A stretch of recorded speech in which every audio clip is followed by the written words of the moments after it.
Yo, yo, yo, yo, yo, yo, yo, yo, yo, Cowboys Nation, what's going on? You know, I'm back up in this thing with my man, Big Game James, coming off the trade deadline craziness today.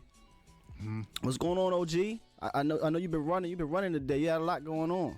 Yeah, man, just been running back and forth. Did a show earlier today with the anticipation of hopefully the Adams being Law Nation went on earlier, as it was getting ready to possibly go down. As we see, it didn't, but it is what it is, and full steam ahead because we still did get a good defensive player in a trade. So yes. At least I still do like that they still made a move that did help us. Yeah. So let's just jump right into the fire, because man, I mean, if you're I like fire. If you're burn it up. If you're on Cowboys Twitter, if you're on Facebook, any of the social medias. It was on fire today. This reminded me, I tweeted about it. This reminded me of the first day of NBA free agency. You know how NBA free agency, when it first gets started, the rumors are flying, the contracts are flying. It's crazy. And that's how it was for Cowboys fans, because we had the tea leaves. If you read between the tea leaves being dropped the last few days, the Cowboys were in the market for a safety. I posted a video about it, and a couple names are floating around. Then this morning, the big one dropped. The bombshell dropped. Dallas was talking to the New York Jets for about Jamal Adams, and things heated up pretty quickly. But Cowboys Nation, as you know by now, that didn't materialize, and Dallas is stuck with Jeff Heath.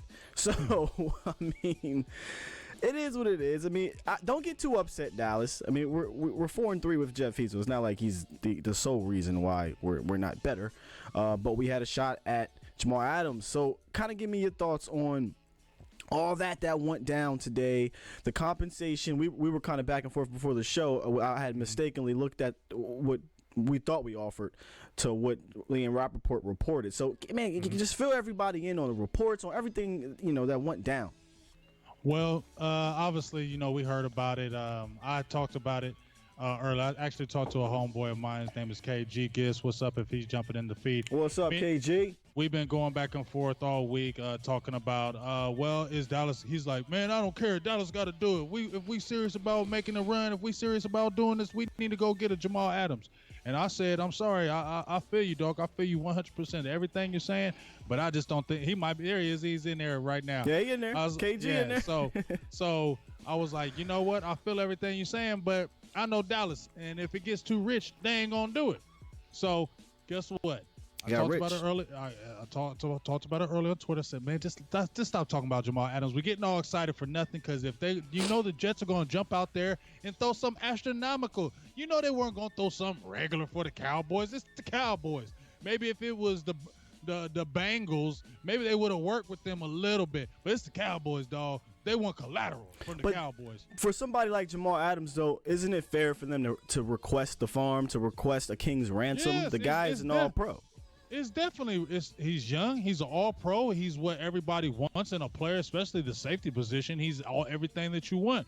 So it only makes sense. And he's a hometown boy from Dallas, from Texas. So it only made sense for the Cowboys to look into it, especially when we know, just like you said, we need safety help. We've been needed safety help on the back end for a very long time. Right. We think we found somebody in Xavier Woods, but we're looking for that strong safety just to kind of let Xavier Woods be that roamer, be that free safety. He can be a true free safety. So we're looking for that strong safety type guy. So Adams is there.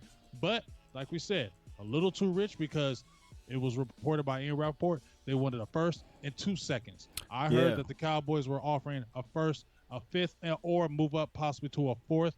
I know Stephen Jones does those picks, and he wasn't getting rid of no two firsts, number one. First and 2 seconds, that's what me and you were talking about off the air. Right. Now, here's the thing. We were both saying a first and a third next year. Without question. And then a second in 2021. 2021, a second in 2021. Right. That don't seem crazy. Nope. You just got to hit on that second round pick. But like we said, the Cowboys are young. This isn't an old team. This isn't a 35 and over year old team. There's only two players, I believe, that are 30 years old. Lee and Ladashore, whatever the hell. LP Ladashore, yeah. Yeah, whatever his name is. With those only two 30-year-old guys that we have on the team. So we're still one of the youngest teams in the league. So you could understand that on draft picks. If you had an old team, I don't know if you get rid of those draft picks because you need to keep that collateral to stay young. But since you have a relatively young team, everybody's young on that defense, I think you probably could have made that happen, even though it seems crazy. It's steep. It is steep. I was mistaken. I thought they wanted 2 first-round picks after the dust settled. And then we looked at it. Ian Rappaport, like Big Game James said, reported that that they wanted a first in 2 seconds. Me, I'm jumping on that. where this team is right now. For first in 2 seconds, you jumping all in. Here's why. Because of what you said, those last 2 words. I'm all in. You can't play around. You can't be at the poker table and be like, see, I play poker. I love poker. Okay. I'm a big time poker player. All right. You can't go to the poker table, get in the middle of a hand. You get dealt a good hand. You're at the turn, and you go to grab your chips, and you pick up 2 or 3 chips, and you go to put a few in, and that's the Bennett trade. I put a few in, right? And then you go back to the dealer and say, oh, wait a minute. I think I want to go all in. That was supposed to be an all-in move. Let me go get Jamal Adams, go grab some more chips. You can't do that.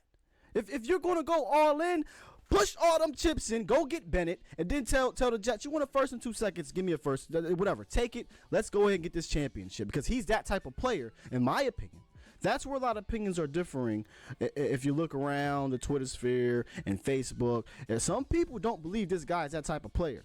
Me, I believe he is. I believe this team is missing that type of playmaker on the back end, that type of guy who can come up and play the run elite and can cover in the back end. And we don't really have that opposite Xavier Woods, obviously, and Jeff Heath. So to me, that's an all-in move.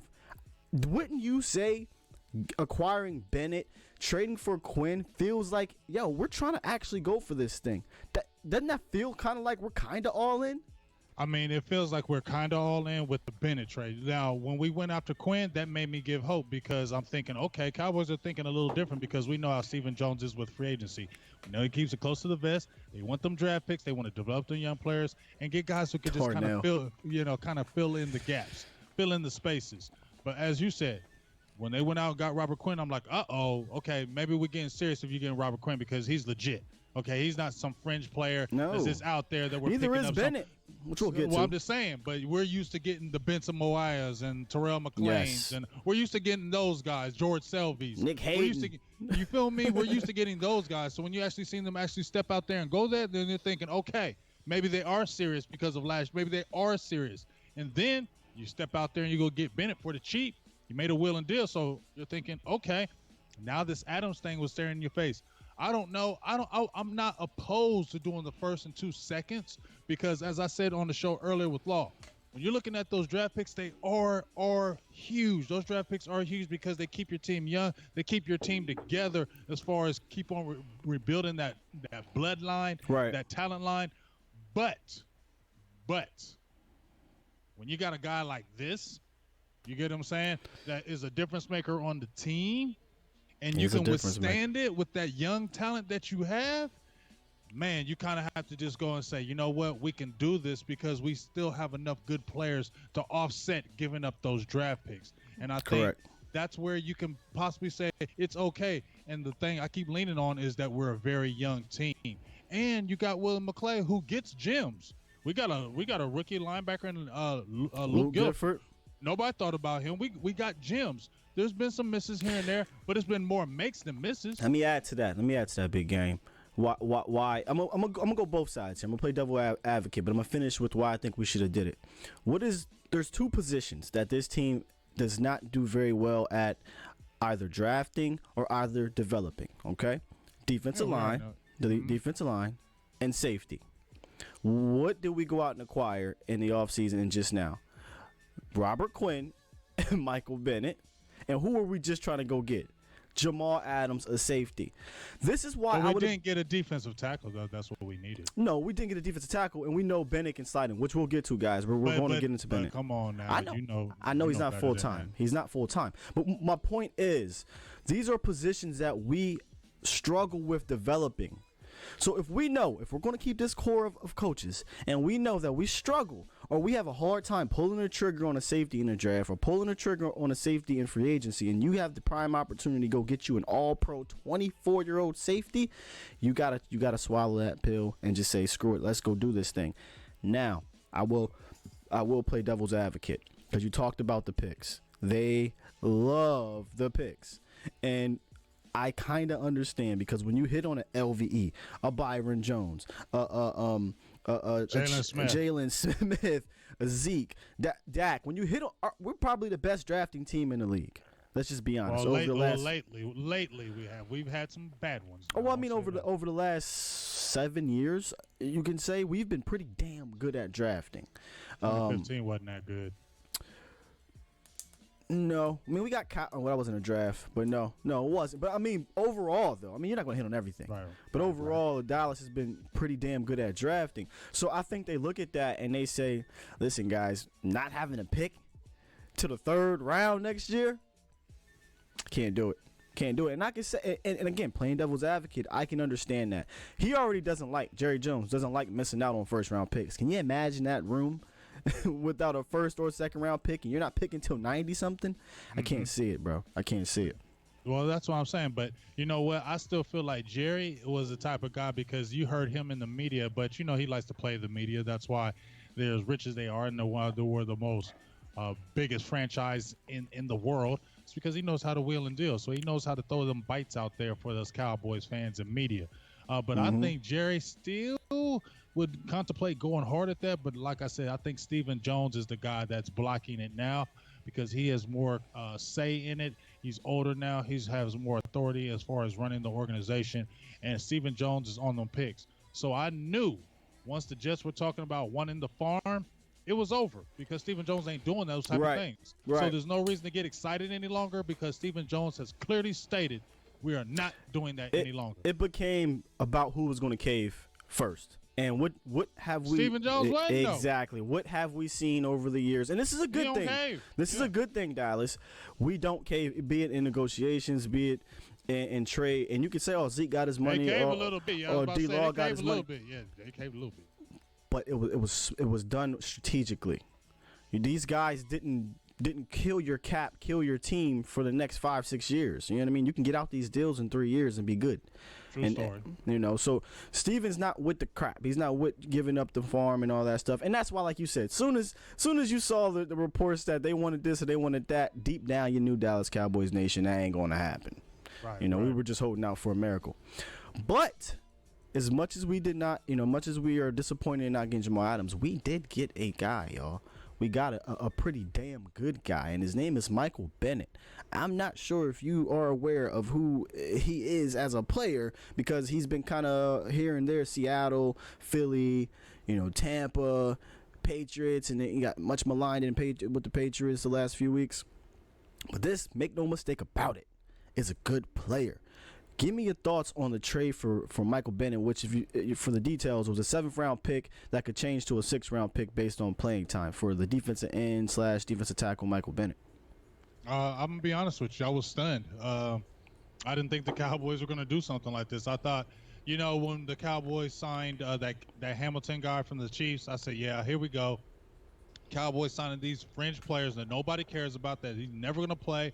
They're going to keep him for 2 weeks, and they're going to cut him. You know what I'm saying? I thought that was nothing but this Hamilton guy. So I just didn't even think about it, because I know how the Cowboys do.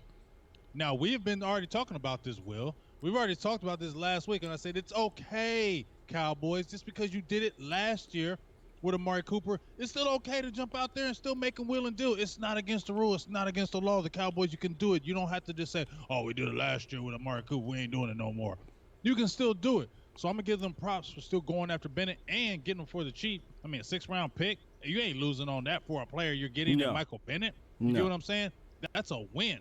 You know what I mean? And they were talking about that if you don't keep him next year, you don't have to pay him that $7 million. So right now they're winning in that transaction on the business side. And let's talk. Okay? And let's talk about the details of the Michael Bennett addition in regards to contractual. I didn't realize this till a few hours after the trade. Michael Bennett, y'all, is signed through 2020. Okay, so that means if he works out, and his cap hit is like $7 million, which isn't cheap, but it isn't astronomical if he's going to give you production. And mind you, the way Robert Quinn is rolling right now, he's looking you like better he's sign him to a 2-year deal. I don't. Here's the thing: if he's looking like he's going to get a double-digit sack season, which remember I said at the beginning of the year, I think he's going to lead the team in sacks, and I think that's happening. So Robert Quinn continues to have a great year, likely a Pro Bowl year. He's going to be out your price range. Guess what? You have a guy to fill in his position. Slide him right over there, and you'll be paying him actually less than you paid Robert Quinn in 2019. That way, you're not forcing yourself to go get a taco.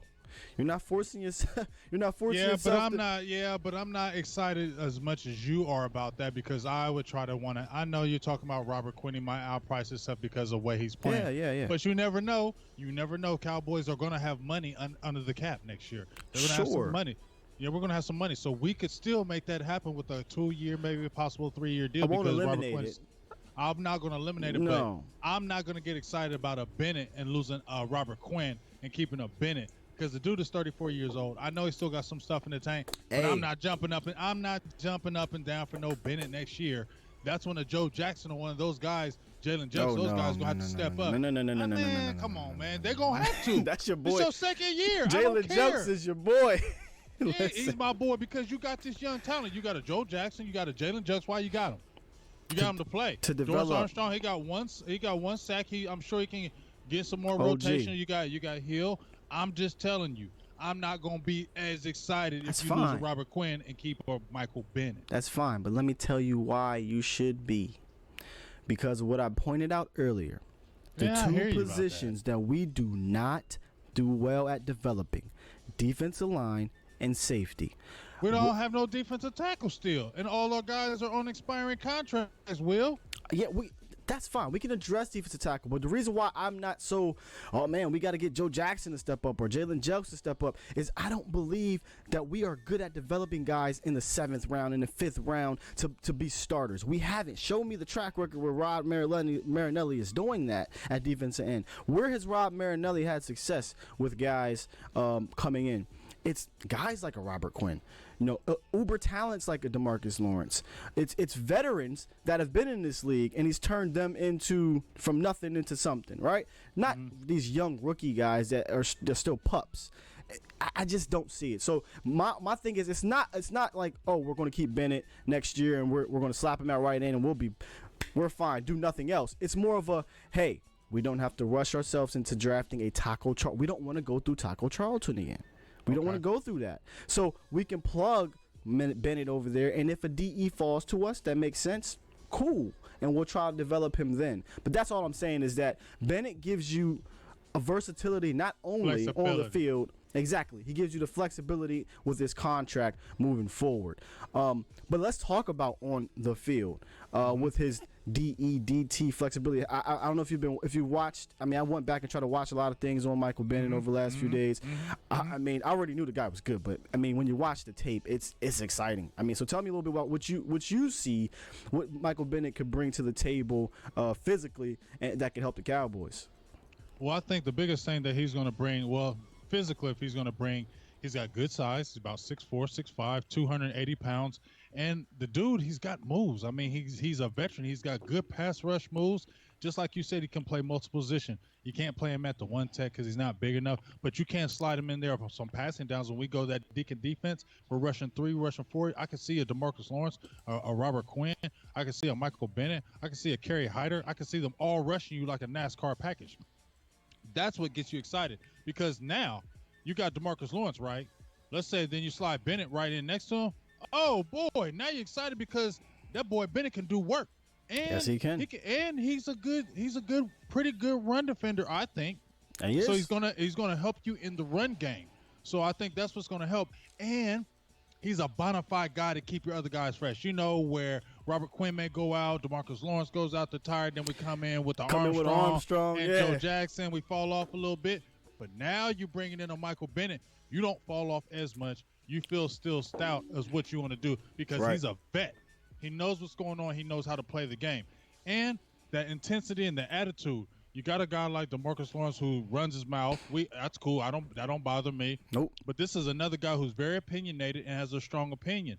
And I think that will rub on guys, I don't think the wrong way. I think it will help guys because of that experience of being in the Super Bowl, being in the trenches, knowing how to do this. Cowboys ain't seen this. We ain't seen this in over 20-something years. So if anything, this guy is talking in the locker room. You think guys would listen. I think that's another big addition that's going to help besides his versatility along the line.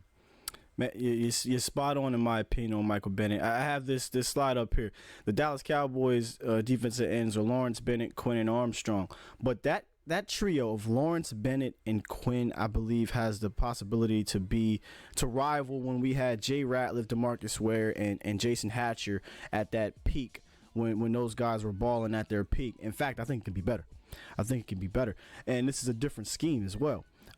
Here's the thing that I've seen on Bennett, man. He's so impressive. If you guys have the ability to go back and watch and watch them all 22 or just find clips, man, this guy is so impressive. I had a deep argument with the guy about his versatility. Listen, I love Michael Bennett at defensive end, but I'm almost just as impressed with him when he slides in.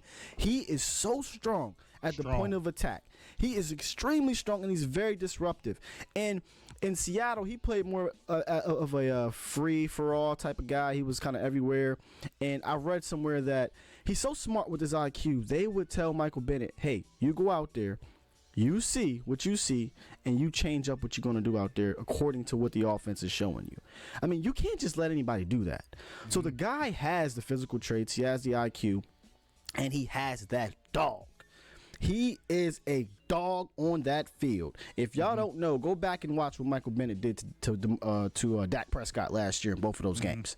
Mm-hmm. He was a problem, okay? Mm-hmm. And where has the Dallas Cowboys dropped off in the pass rush? It's up the middle.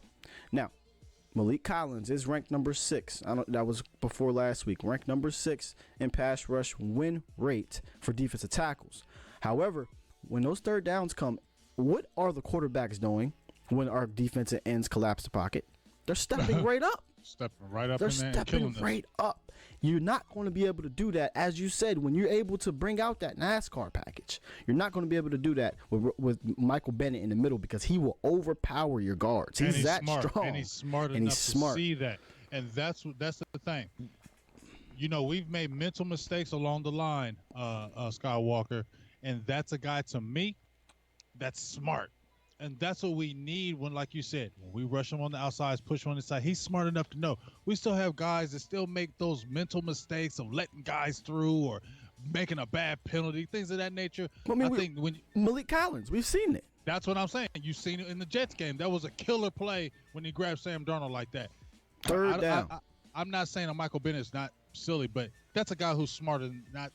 You understand what I'm saying? Right, smart enough to do that. Yeah, he doesn't make that play right there, in my opinion, and that's what we need. We need smart plays along the defensive line. We need impactful plays along the defensive line, and especially when we go on a rush package, that's what we really need to attack. Impactful plays on the defensive line. That is the word, impactful playmaker. That's what this guy is. He has about 30 tackles for loss between 2017 and 2018. 30. I don't know if our defensive tackles have 30 tackles for loss combined in their careers, sir. He has 30 in the last 2 years. In fact, in the second half of 2018, he was one of the top-ranked pass rushers in regards to pass rush win rate and pressures. He hit the quarterback, and he got to the quarterback and in hurries. He was one of the best in the league in the second half of last year. And let's not forget, people are calling this man washed up. He's not washed up. He had 9 sacks last year. 9 sacks on the Cowboy or on the Eagles team, and he's coming off a year before that, a Pro Bowl season. I mean, he still had 2.5 sacks with New England, and he just was chirping about his playing time. And he was playing 30% of the snaps in New England in a 3-4 defense where he wasn't even on the field consistently. Exactly. I mean, the guy is productive. He's been productive everywhere he's been. Mm-hmm. You got to be excited about this trade. You know, yes, we missed out on Jamal Adams, but let's not get down on ourselves because the reason why I want you guys to be happy that we went after Jamal is because we legitimately went after Jamal. We went out here and traded for Michael Bennett. We went out here and traded for Robert Quinn. We went out here and traded for Amari Cooper. We signed Randall Cobb. These guys are making moves that I ridiculed this front office for not doing in the previous years in the past. So This I is the got first time in a long time. Yeah, so I got to tip my hat to them. Are they perfect? No, we still have Jason Garrett. So I mean, they're not perfect. And But Jeff Heath. and Jeff Heath. But I got to give them a little bit of a hat tip because they're at least trying. Okay, they're at least trying. And Michael Bennett, y'all, I'm telling you. Well, see, the good thing about what you just mentioned with Michael Bennett. See, the bad thing about it is that we still have to deal with the situation with the uneven play of Heath in the back end. You never know what's going to happen with that. But we will say this. When you have a great front line that Ron Marinelli, if you looked at his defenses along the years, he's all about the front four. He's all about his front four. He wants that front four to get pressure and everybody else cover and keep everything in front of him. That's what he likes. He doesn't want to have to sit there and send blitzes on you all day if he doesn't have to. If that front four can do the job, that's what he wants. So that's another guy that he, just like you said, well, I listened to what you just said and it was real poignant. With the established veterans, he does awesome. You can bring an established veteran who's really good off the field or somebody who's not. And Marinelli will coach him up. Yep. But it looks like the young talent, he's just not there. He doesn't have the patience, it looks like, to really take the time to develop those guys. Perfectly well said. Look at Taco Charlton. He doesn't have the patience. He doesn't have the patience. And even Tristan Hill now, he's probably get frustrated. Just sit out and we'll just roll with our older guys. He looks like the older guy. He doesn't really want to mess with the younger guys.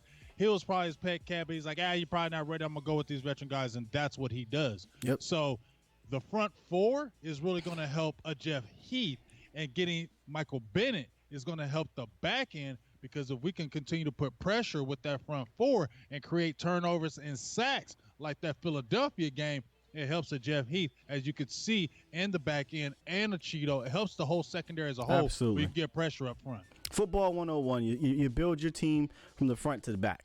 You can't start from the back to the front, because I don't care if you got Deion Sanders back there. If they got all day to throw the ball, they're going to complete the rock. So you definitely got to build it from the front to the back. However, does it feel like, and I'm really not trying to go back to the draft or whatever, but it feels like we're trying to make up for drafting Tristan Hill, by getting him. It. Partly because of that, and partly because your boy Tyrone Crawford is on injured reserve. Yeah, I told you about Tyrone Crawford. Lord, I told you about him. And now we're going to talk about this real quick. And we'll talk about something else. Now, I told you, cut him. Save that money. You like, but you can still use it. It's in the bank. He's on injured reserve, and we didn't know that, but really, Tyrone Crawford was the missing piece of the Cowboys defense. No. And he was getting cut at the end. This was going to be his last year anyway, unless he took a super team-friendly deal. And I don't think that's going to happen. So I don't know why we're all talking about Tyrone Crawford. And I'm glad they got a Bennett, because he's a considerable upgrade. Absolute upgrade. Tyrone Crawford. Absolutely. If you would have told me before the season that Tyrone Crawford would have a season-ending surgery or the hip injury was serious, I would have said cut him. Because you can't go into the season with that uncertainty. I don't know how much they knew, but if they knew that this thing was that serious, you just can't risk that. You can't risk that. I would agree with cutting them, not because we'll have all this money, but because now you get the opportunity to bring someone else in. You get that opportunity to go trade for Bennett in the beginning of the year. You know what I mean? But it is what it is. He's on IR. He's definitely likely his last season in Dallas. And, I mean, I'm not mad at it. I mean, we knew this was his last year regardless. So, we got to upgrade. Michael Bennett is a massive, massive upgrade because of what he can do outside and inside, which is much, much better than Tyrone Crawford. Now, Bennett is going to help us moving forward, and we're going to need that help because if we're looking at the schedule here, I'm not sure if you can see the schedule here, but I got it memorized damn near. Yeah, we got a tough slate.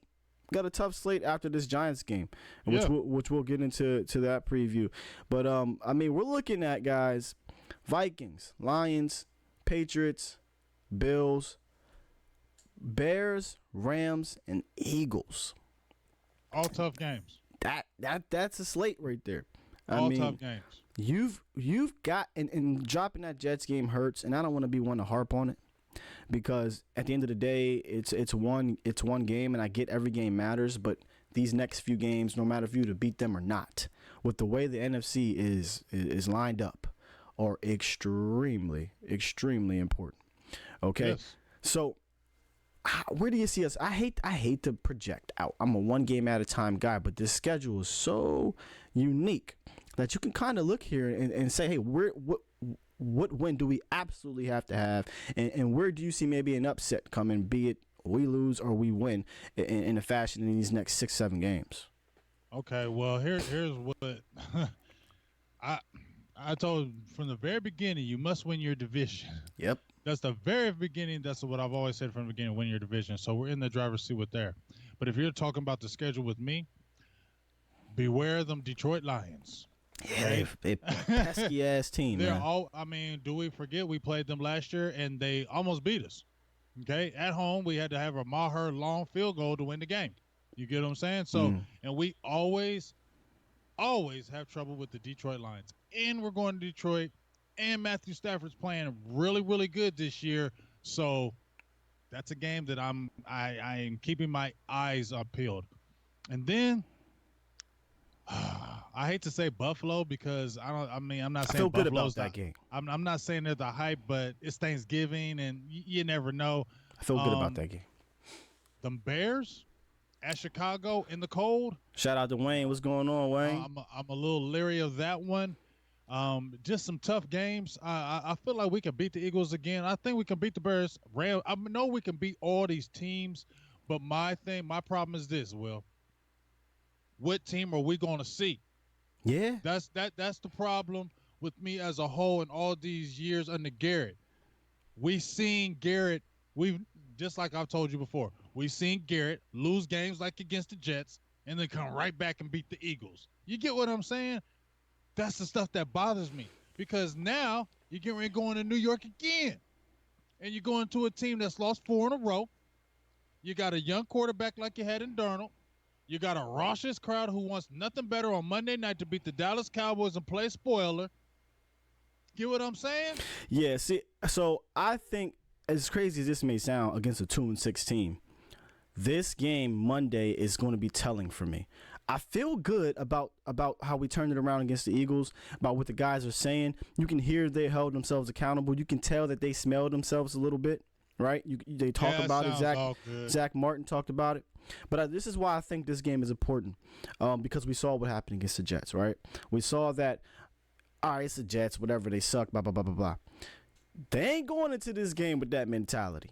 So if you're going into this game not sleeping on this team, then I need to see you come out here and put a whipping on this team. Okay, you can't come out and play around and win by 3 points. Because I know a win's a win and it ain't pretty. But what I'm saying is you do not want to give them confidence, hang around in the third quarter, hang around in the fourth quarter. But how many times have we seen that from our team, Will? Too many times. That's what I'm saying. That's what we got to see what Garrett's going to do with these last, because he needs these games. I like this tough stretch because remember 2014. I agree, Wayne. Remember 2014 when there was like the November, the December swoon, and he went through it and he did it. Remember 2016? They're like, you got to remember we had that tough stretch of games. Even when we were winning, we had games. We had big games. We had the Vikings. We had a lot of teams that were tough. And we overcame that. And that's why I say about this game. We're very good in November. But that's why I say this game is important. Because if you go out here, you kind of make a statement. It's hard to make a statement against a 2-6 team. But I mean to yourself. You go out here and make a statement to yourself, and you get a convincing victory. This is must win. Absolutely. Against well, here's why it's another must win. The Eagles, if they win, they could be right first place if we lose. Yes. So you got to win. That's what I'm saying. But and then look at the teams right quick, Will. Yes. You got Minnesota's next. Oh, you mean in the NFC? I'm saying looking at the NFC as a whole. Yeah. You just said how close it was.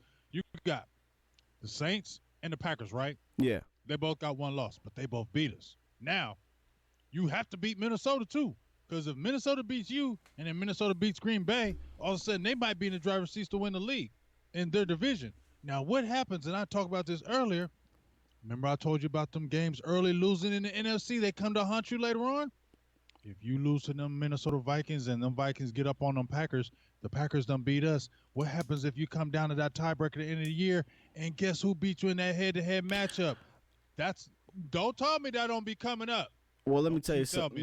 What I'm going to tell you is, if we don't win a division, I don't. We ain't making the playoffs. That's what I'm saying. I don't foresee this team making the playoffs if you don't win a division, because you got teams like the Packers, the Vikings, Seattle. These guys potentially could be the wild card at 12-4.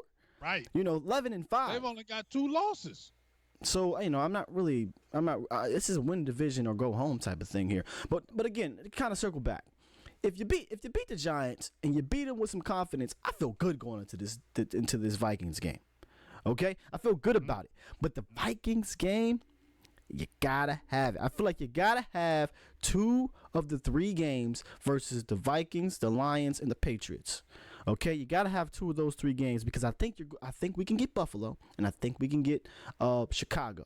But if you get 2 of the 3 games against the Vikings, the Lions, and the Patriots moving forward to those last 4 games of the year, I think you put yourself in a very, very good driver's seat. So what are we thinking? 10 games wins the division, right? 10 games, yeah. I'll say 10 games is going to win it, because Philly's going to be hot on our trail. Okay, so you beat the Giants. That's 5. You win 2 of the 3 against the Vikings, the Lions, and the Patriots. That's 6. That's 7. 7 games, then you got the Bills. Then you can beat the Bills, right? You can definitely beat the Bills. That's 8. Then you got the Redskins. We're going to say we can get that victory if we even need it. That's 9. I think we're going to possibly still need that victory. Maybe. And then the in-between games of the Bills and the Redskins, you got the Bears, Rams, Eagles. You figure you get one of those, you're at 10. That's why I say that stretch of that 3-game stretch between the Vikings, Lions, and Patriots might be the toughest stretch of the year, and you need to have 2 of those. Do you see an upset in New England possibly? Yeah, I definitely see an upset. I can definitely. You know why? Because that's what Jason Garrett teams do. When teams are like, when we go into a New England, they're like, it's the Patriots, blah, blah, blah, blah. That's a good-ass team, man. Yeah, but I can see us pulling the upset because, yes, they're a good-ass team, but we can counteract their defense. We have an offense that can match their defense. You get what I'm saying? Yeah. They have Tom Brady, and that's what could kill us because we have Marinelli and those guys. You get what I'm saying? And Marinelli gonna get scary and go in a zone, and you get what I mean. I don't even want to bring that crap up, but you know what I'm saying. As weird as this sounds, I don't know that I'm scared of Brady this year. It's more. I'm worried about Belichick out scheming Garrett. Scared of him. Or worried about him. You know what I mean? I'm saying Marinelli. He gets spooky. He gets spooky against Rodgers, and he goes play in them zone type defense because he don't want nothing killing us. And then teams just march right down the field, just chipping away at us. That's what Brady is good at. Yeah. Okay, so that's where I worry about the defense, but it also helps you now. You get a Michael Bennett to counteract that. That's where I think Bennett is important. That's where I think the Cowboys got serious because you know what? We're going against the Vikings. We're going against a Dalvin Cook. That boy's bad. It's so funny you bring up Bennett, and that's why we got him. Look at the quarterbacks. Kirk Cousins, if you give him time, he can dice you.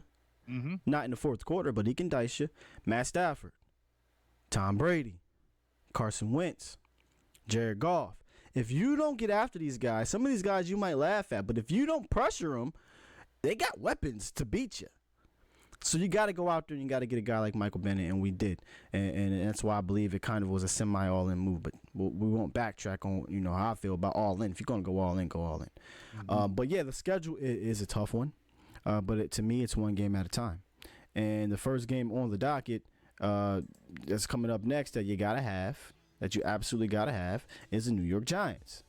So I watched a little bit of film on the Giants because I can't go back to the game where we played them at home because Daniel Jones didn't play. Right. Daniel Jones didn't play. And of the games that I've seen Daniel Jones play, and I know that Marcus Lawrence called him Little Eli, and he didn't say it in a demeaning way. He's not Eli. Mm-mm. Okay? Way Eli, more athletic. I don't know if we talked about this before the season or not, but I talk about this all the time with people, especially my brother. Eli knew our defense like the back of his hand. So he knew to get the ball off quick. Boom. Get it off quick. Boom. Get it off quick. Really hard to sack Eli. He never put up these monster games against us the last 4 years, but he knew to get the ball out of his hands. Mm-hmm. That ain't the case with Daniel Jones. Mm-hmm. Daniel Jones loves to hold on to that ball. And fumble. Yeah, see, he leads the league in fumbles. Okay, y'all. Five lost. He has 5 lost fumbles, and I believe he has 9 total fumbles on the season. So, from what I've seen, Daniel Jones' arm better than Eli's. Is Daniel Jones' recognition better than Eli's? Not right now. He's young. He's still a rookie. Hence, bring in Michael Bennett, Robert Quinn, DeMarcus Lawrence, a veteran guy like Rob Marinelli calling the defense. You should be able to scheme up this guy, and he better not come out there and have a Detroit Lions performance. That's what I'm saying. You saw me post that on Twitter, 28 of 41, 4 touchdowns and throw over 300 yards. He better not come like that against us. In no way, no how, fashion. Just like you said, right now, he's a decent quarterback. I mean, if you look at his game by game numbers, he's only had like really one bad game, and that was like against New England. We threw the 3 picks, but for the most part, he's had pretty steady games. He's a lot more athletic than Eli Manning in that pocket, and he can scramble, he can run. But like you said, he's young. He's never been there before as far as these Cowboys, as far as the rivalry, any of that. First game. Cowboys had to pounce on him immediately. Immediately come after him with everything and make this guy beat you. Because guess what? They still got Barkley back there. And that was my next one on the docket. He's averaging 86 yards a game against us. His last 2 games, he's had over 100 yards, 109 and 120 in his last games. And he's had big chunk yardage. I was just about to say that what those 2 games have in common is he's ripped off big runs. Big chunk yardage. So honestly, it's not really Daniel Jones you going into that game trying to stop first. It's Saquon Barkley. You got to contain Saquon Barkley. Now, I know last game he didn't have a phenomenal game, and Daniel Jones went off. Me personally, I think the Cowboys' defense is better than the Lions. And the Lions play a crap ton of man and give you opportunities down the field. You saw it against the Packers, and I saw it last game when I watched the tape. And what happened? That kid, what's his name? Fowler or was it Fowler? Oh. The kid who had 2 touchdowns against the Lions, big kid. I mean, he goes up, rookie guy. I forget his name. If y'all know it in there in the comments, let me know. Slayton. There it is. Slayton. Slayton had 2 monster touchdowns against them because they play a lot of man. Dallas, that's not our game. We're going to play 2 deep back, and we're going to make you dink and dunk underneath and pass rush you with our 4 and get home maybe with 5 sometimes. So I feel like it's going to be a game where Daniel Jones is going to be dumping the ball off to Saquon Barkley a lot, and they're going to try to establish the run because until proven otherwise, that is still the weakness of the defense. So you got to come in and contain Saquon Barkley, and then when you get a chance, just like I said against the Packers, just like I said against Carson Wentz, finish the sack, finish the pick, finish the fumble recovery. You have to do those things. This defense is not good enough at creating turnovers to be like, man, we'll get it next time. It might not be a next time with this defense. We don't get enough turnovers. So regardless if they're 2-6, regardless if it's a rookie quarterback, you got to finish those guys. But what do you want to see coming out from our offense? Because I know that, we got back on track against the Eagles, right, at home, and we're getting pretty much a cupcake matchup against the Giants. I think their defense is ranked like 27th in scoring. They're bad. They're absolutely bad. I looked at all their rankings, look at the games. They've given up like 500 yards almost 3 times this year. So they're a bad team. So what are we looking for here with the offense? Even though it's against a bad team, you still want to see something, right? Well, I don't want to sound so boring with this, but, and I want us to be able to mix this up, but I need to see Ezekiel Elliott this game. I definitely always want to see Tony Pollard, but I want to see the Ezekiel Elliott that ran against. I give up on that. I'm just saying, I want to see the Ezekiel Elliott that ran in that Philly game run like that in this Giants game. That was the first time I seen Ezekiel Elliott run like Ezekiel Elliott was last week against Philly. Yeah, he was coming out of those. He was on fire coming out those. With that burst. I was like, where that burst been? I was asking myself where that burst been. I made a whole YouTube video about it. I was like, the burst is gone. Was you just hiding it? Was you just because that's the burst I know from Ezekiel Elliott. As soon as he got the ball, boom, hitting that hole, hitting it hard, sure of his runs, not hesitating. People miss. Yeah, not trying to look all pretty and dancing and do some old Le'Veon Bell type stuff. Fool, hit that hole like you know how to do and run people over. That's Ezekiel Elliott's game. And you saw that aggressive nature when he ran. It changed our offense. Like our whole offense just fed off of that and just got super just aggressive with it. And that's what I want to see. I don't want us to see the sit there and be stubborn with the run and just keep on running on first down and second down. But what I do want to, I want to see that Ezekiel Elliott running like he did. Like you said, I can't really hype up Tony Pollard any longer because obviously we're only going to see him in bits and pieces. Spelling Zeke. Spelling Zeke. But at the end of the day, keep him off balance. Let's throw some quick passes, get Amari Cooper in the game, get Randall Cobb going. Hey, Michael Gallup has struggled a little bit. We know he's had a pretty good year so far, but he's had his little bit of struggles the last few weeks, and he's disappeared. We haven't heard about Michael Gallup all like that. I mean, his first game back was against the Jets. He struggled, but last week he played the role. He still needs to step up. Yeah, I mean, I'm not worried about Michael Gallup. I'm not saying I'm worried about him, but he still needs to step up, and he's had timely drops as of late. So guess what? You're a second-year player. You've had some timely drops. You still need to step up. You're not bulletproof from me saying anything that you're not doing. I love Michael Gallup, but you still need to step up because we still need that second receiver. Randall Cobb, we got him. Randall Cobb has not been that guy. He's been okay, but he hasn't been that guy. That's so we still need to continue to have that Michael Gallup feature because when we got Michael Gallup at the ball as well, when we were getting Cooper, we were so much more dynamic. Yeah. Daniel says, can't look at stats. Skywalker, remember the Jets. Yeah, I hear you. You can't look at stats. However, the Jets defense actually going into the Jets game wasn't a bad defense. You know, that was a pretty dang good defense. Offensively, they struggled, but they didn't have Sam Darnold for a number of weeks. So we were seeing a totally different team. But I agree. You can't just completely go off of stats. And I've watched the tape. I'm just stating their defense is just bad. Flat out bad. Now, what I want to see offensively, remember we talked about this a few weeks ago on another show. Blake Jarwin, too. Oh, I would love it. I mean, Blake Jarwin, career game. He's going back. He's going back against the Giants. Tight ends be killing the Giants. Man. So here's my thing, what I want to see offensively, and I'm hoping we go into a different direction. On the road, the offensive play calling has been drastically different. Go back and look, guys. I want to see Jason Garrett or whoever the hell is responsible for the game planning on the road do what we do at home on the road. Go back and look. I'm not lying. Opening week against the Giants, the Dolphins, the Packers, and the Eagles. Look at those. Look at the flow. Look at the game flow. Look at the game plans, the designs, and all that stuff. We're ultra aggressive. Exactly. You can tell. You can tell. Ultra aggressive. You can tell. We're ultra aggressive. Now go look at the Saints. Go look at the Jets. Man, I'm missing one more road game. It was the Redskins. Even the Redskins in the first half we had to get a little going. But go look at the Saints. Go look at the Jets. Complete in real hostile environments later into the season. Completely different game plans. I just want to see some consistency in regards to the type of team we're going to be.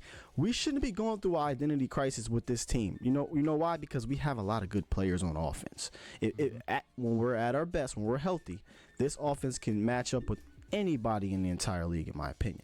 And guess what, guys? We are healthy going into this game. Is healthier than it's been in a few weeks, so that is huge. I like that, Keith. Keith says no one can beat a healthy Cowboys team. I mean, we did lose to the Saints, so we're healthy. Well, you know what? I'm not going to say nothing like that as long as we still have Jason Garrett as our coach. This is true. Because as long as Jason Garrett is our coach, I can never jump out there and be super confident about any Cowboys. Let me tell you, Will, when I go and talk to other fans or people in the media, they're like, "Oh, we're gonna kick your butt," I can't sit there and say, "Oh, we're gonna kill y'all," because we unpredictable with Garrett. No, I mean the facts, all lots, and that kind of goes to what I'm saying with the consistent game plan. I'm of the belief. You can call me a conspiracy theorist. You can call me a 10 hat wearing dude. I'm under the belief that on the road, Jason Garrett goes into that game plan room and says, you know what? How we doing, guys? You know what, Kellen Moore? We're going to tighten up the grip a little bit. We're going to get back to Cowboy football. We're going to run the ball 17 times on first down. No matter what, we're going to run it up the middle. If it's 1 yard, 2 yard, doesn't matter. I need you to reel in a little bit. I'm of the belief, maybe not, that's not exactly what he's saying, but I'm of the belief he's going into those game plans and he's saying, listen, this is what we need to do. Do not detract from that at all. Because I said so. At home, crowd's on your side. The ref's supposed to be a little bit more looser with you. You got a little bit more momentum if something goes your way. Go ahead, Kellen. We can overcome at home. But you know what's so crazy though? That Don't think you he say lets him that on the because road. in 2014 we were 8-0 on the road and we're terrible at home. Different teams, different I teams, don't different care. teams, different I teams, don't different care. play caller. I think he let Scott Linehan do everything. That's his boy. Scotty was his boy. He let Scott run everything. I don't think he's doing that with Kellen Moore, which is why I said I want to see it coming out of this break. You let Kellen Moore do what he does at home on the road. If you show me that you let him do what he does at home on the road, feel a little bit better about going to Detroit. Feel a little bit better about going into New England, because you know what New England is going to do. They pick up on tendencies better than anybody in the league. They're going to say, oh, on the road, they're going to run Ezekiel Elliott 17 times up the middle. I'm not worried about your fake screen. I'm not worried about your ghost motion. Not worried about none of that, because you're not going to draw it up on the road. So the Patriots defense ain't that great though. It's good, but it ain't great. I'm looking at the teams you played, and for real, Cleveland Browns should have beat y'all, because Nick Chubb was running all through that defense, dog. He was gashing them up the middle, left and right. So I'm not going to do backflips. That is their weakness. I'm not going to do backflips about the New England Patriots defense. They just got a good scheme up there, and you haven't played the greatest team. So I'm really excited to go up in New England, because I can't wait for that game. I definitely feel we can beat them, and I definitely think Dak can have one of those big-time games going against Tom Brady, because when he seems to go against one of those top quarterbacks, Dak seems to rise to the occasion, if you haven't noticed that. Oh, I noticed. Dak does not worry me. You know how I feel about Dak. But that you feel what I'm saying, though? When you look at when Dak goes against the top quarterbacks in the league, he don't usually have bad games. He usually matches these guys dollar for dollar. Because he's just as good. So I think Dak is going to have a good game. It's really going to come down to if our defense can stop Tom Brady, because I don't think their defense is going to shut our offense down like that. It's going to come down to the guys wearing the headsets on the sideline. That is what concerns me. Personnel-wise, we match up with the Patriots. With anybody, correct. It's going to come down to, and it's so important, the coaching.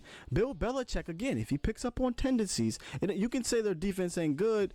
Hey, you can call it what you want to call it. But if he knows how to scheme up against a predictable road team, then it becomes a problem. Hopefully that's not the case. We'll have a couple games before we get there, and I believe it starts with the New York Giants. Show me, Jason Garrett, that you will let my man Kellen Moore do his thing. Now let me get into the comments here real quick. Keith says Dak needs to use his legs more. Do what you got there. He got some time to stay in the pocket too long. I'm good with Dak. I really don't have. I mean, is he a perfect player? No. I think he's using his legs good enough this year.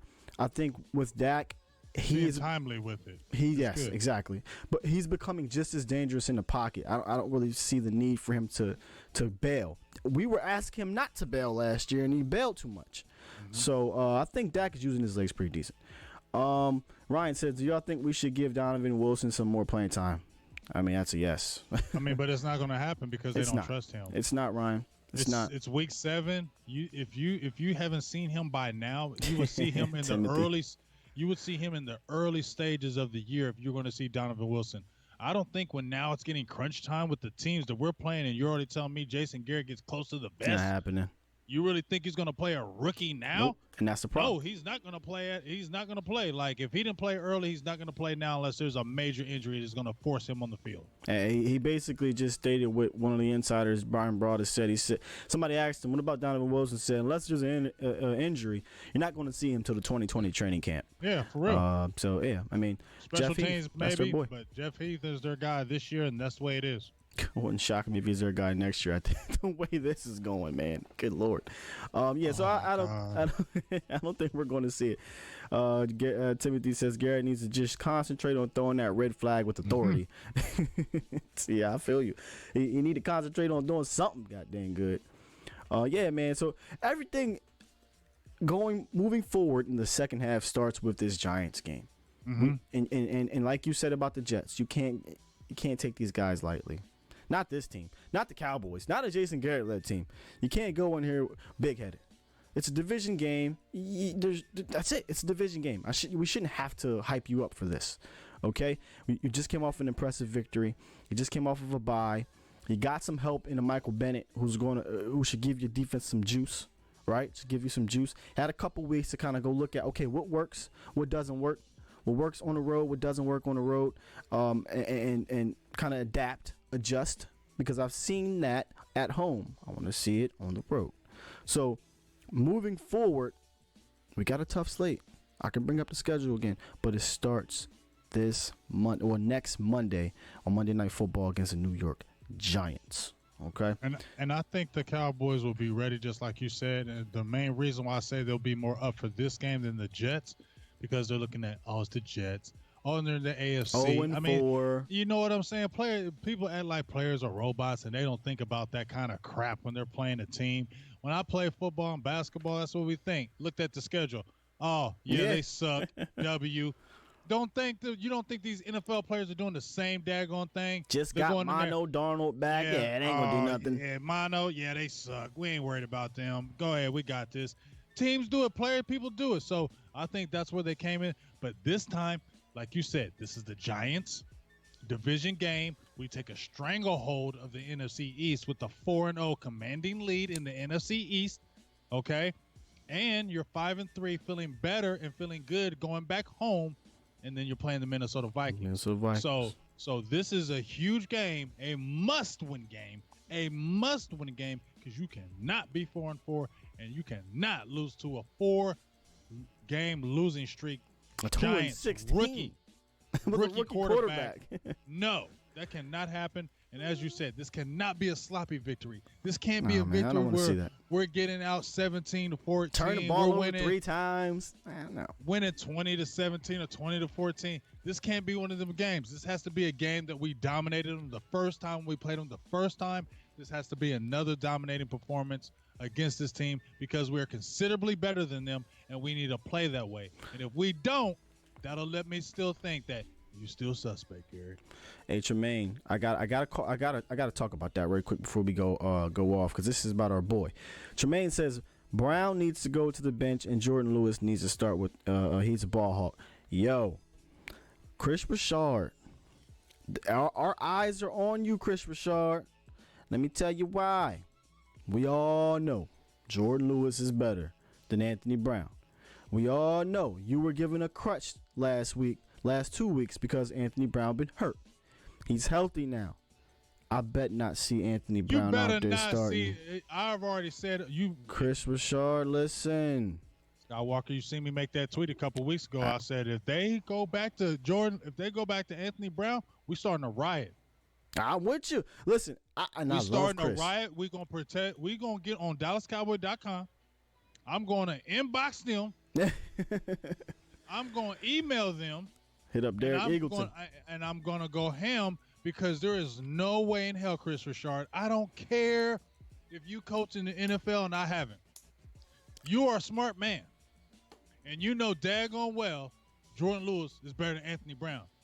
You know it. Why do you keep doing it? I don't get it. I don't understand it. What, maybe Brown has married your daughter or somebody out there, somebody in your family, but there's no way in hell that Anthony Brown should be playing over Jordan Lewis.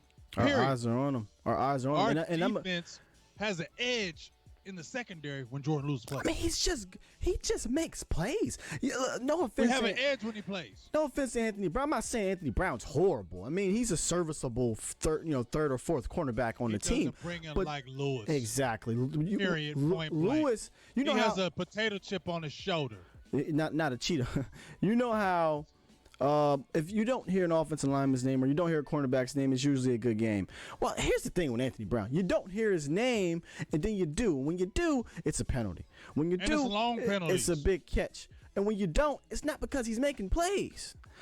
With Jordan Lewis, when you hear Jordan Lewis' name, it's a pass breakup. It's an interception. It's a sack. The guy, when he's on the field, makes plays. If he comes out here, Chris Richard, I am a huge fan of yours, but I am not going to lie. If he comes out here and he starts Anthony Brown, I will have questions on his decision-making moving forward. I'm going to have to question you, bro. I am. Because we all going to question you because it don't make no damn sense. It don't. It won't. It won't make no sense, So the decision. Especially when he keeps on saying him and good. Garrett talking about how special Jordan Lewis is. then why the hell he ain't playing, dog? Stop playing these mind games with us, Chris. Renell says Chris Stop don't have a voice.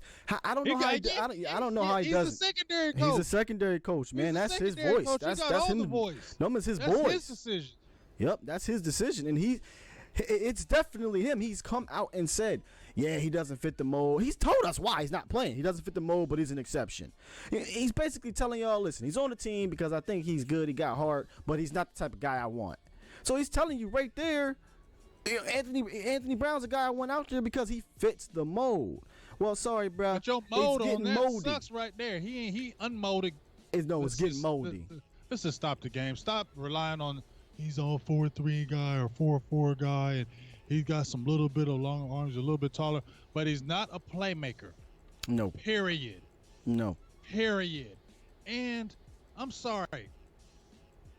I don't think Anthony Brown just has the dog mentality at four corner. You ever see Anthony Brown when a play happens? This is him. He just got a dumbfounded look. Yeah, he just. Dog, put your head up, man. No, he just don't have the mentality like a Jordan Lewis. Jordan's a dog. Jordan is a dog. You throw at Jordan, he gets Jordan, pissed. You catch a pass on him, he's mad. He's gonna come at you and say, "I bet you don't do that again." Anthony Brown is like, "Yeah, okay, I'm gonna find some pictures." He has that face where he's like, "Dog, yes, man, come on, man, dog, you know what it is." All right, yeah, Chris Richard, listen, man, all eyes are on you this week. They're on you. All eyes on you like Tupac.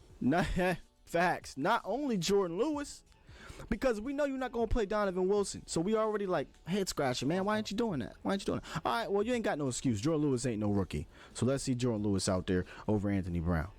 Period. Point blank. Timothy says Dalton Schultz's call for holding wise is getting so much love. I don't think it's getting any love. Jordan, so who is he?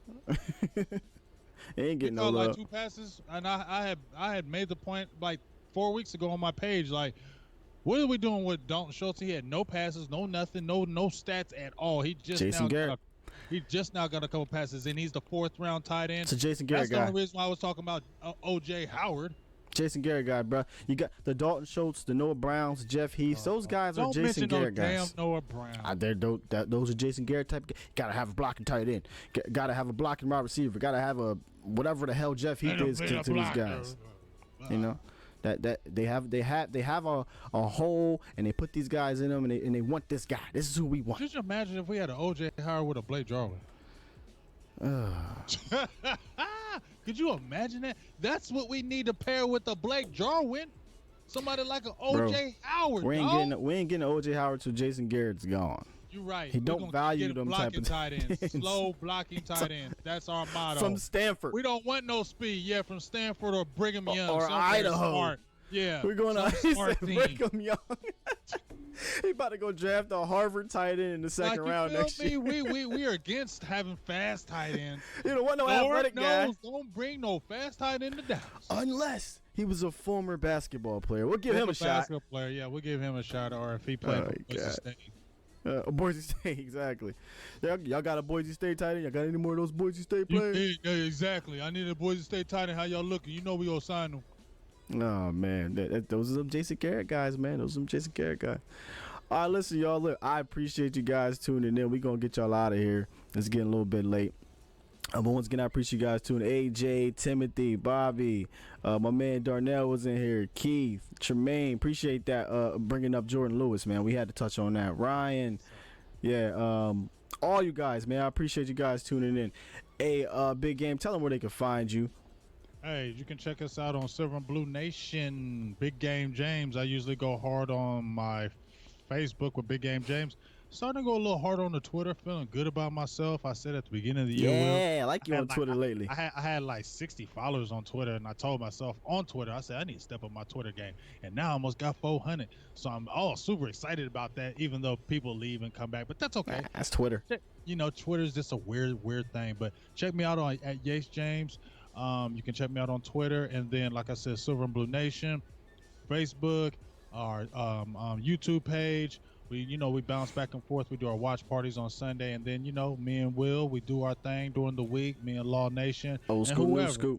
I like to have fun and mingle with the top guys and the guys who bring it mentally on that Cowboys thing. And once again, I'm always tell y'all, y'all need to go like and subscribe to my young guy Skywalker, because the man is the truth. So please go like and subscribe him as well. Appreciate you. Yeah, I love checking you and Law out during the day when y'all do y'all show in the week. Man, I'm telling y'all, man, Cowboys Nation, we're spoiled. We got some great guys that are down there in Dallas involved with the Cowboys, and we got a lot of great independent bloggers and vloggers that do their own thing, like Law Nation, like Big Game James, West Coast. These guys that are really putting in a lot of work. So listen, make sure you guys stay up on them. Shout out to Law. He actually just checked in. Got a Law salute. Baby? What's going on?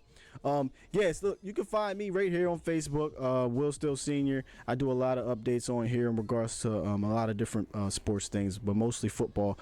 I got a podcast called The First Down Podcast on Apple iTunes, on Spotify, and you can also find me on Twitter. I do a lot of Twitter stuff. Today was fun. If y'all had Twitter, man, today was real fun, even though we didn't get Jamal Adams. It was fun on there, @BecauseCowboys, spelled just like you think, @BecauseCowboys, and on YouTube, @Skywalker Steele for YouTube. I try to upload break down some videos, my opinions, things of that nature, and I just try to, enjoy interacting with you guys, enjoy interacting with Big Game James and Law and guys like that, man. Like I said, the Cowboys Nation, the Cowboys community of bloggers and vloggers and reporters, it is real, dog. It's some of the best out there, man. Some of the best out there. And I appreciate everybody. I try to watch everybody as best I can, interact with everybody as best I can. Once again, though, I appreciate you guys checking in and checking us out. Make sure you follow, like, subscribe, all those things we just told you about, man. We appreciate your guys' support. It means a whole lot. And we're going to keep giving you all the real. That's what we do. We can't give you nothing else, because if we don't give you the real, then I ain't going to be on air. Ain't us. I sure ain't giving you no fake. Not at all. Not at all. All right, that's our time, y'all. And I'm going to check out of here. Skywalker, out. Big Game James, peace.